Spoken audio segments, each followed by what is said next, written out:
ಬಂದೆ. ಈಗ 100 ಮಾತ್ರ ಬಂದೀನಿ ಸ್ಕೂಲಿಗೆ ಸೇರಿದಾಗ. ತುಂಬಾ ಕಣ್ಣೀರ್ ಹಾಕ್ತಾ ಇದ್ದೆ. ನಾನು ಒಂದು ದಿನ ಬಿಡ್ತಿದ್ದಿಲ್ಲ, ಅಷ್ಟು ಕಣ್ಣೀರ್ ಹಾಕ್ತಾ ಇದ್ದೆ. ಈಗ ಕಣ್ಣೀರ್ ಅನ್ನೋದೇ ಇಲ್ಲ, ನೋವು ಅನ್ನೋದೇ ಇಲ್ಲ. ಇಲ್ಲಿ ಬಂದ್ರೆ ಏನೋ ಕಳ್ಕೊಂತೀವಿ.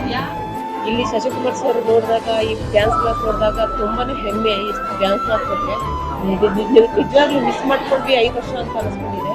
ದಯವಿಟ್ಟು ಈ ಮಕ್ಕಳಿದ್ರೆ, ಯಾರಾದ್ರೂ ಪೇರೆಂಟ್ಸ್ ಇದ್ರೆ ಈ ಡ್ಯಾನ್ಸ್ ಕ್ಲಾಸಿಗೆ ಮಿಸ್ ಮಾಡಬೇಡಿ, ಬಂದು ಸೇರಿಸಿ. ಇದು ದೇವ್ರ ಮನೆ ಅಂತ ತಿಳ್ಕೊಂಡಿದ್ದೀವಿ. ಆ ದೇವ್ರ ಮನೆಯಲ್ಲಿ ದೇವರಂತ ಇರೋ ಶಶಿ ಸರ್ ಅವರು, ಅವ್ರ ಬಗ್ಗೆ ಎಷ್ಟು ಪದ ಹೇಳಿಕೊಂಡು ಪದಗಳೇ ಸಾಲದು. ಹೇಳ್ಬೇಕು ಇನ್ನು ತುಂಬಾ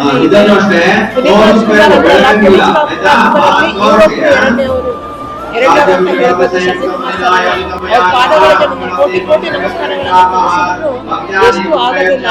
ನನ್ನ ಮಗಳದ್ದು, ನಮ್ಮ ಫ್ಯಾಮಿಲಿಯನ್ನು ಪಾದಗಳಿಗೆ ನನ್ನ ಕೋಟಿ ಧನ್ಯವಾದಗಳು.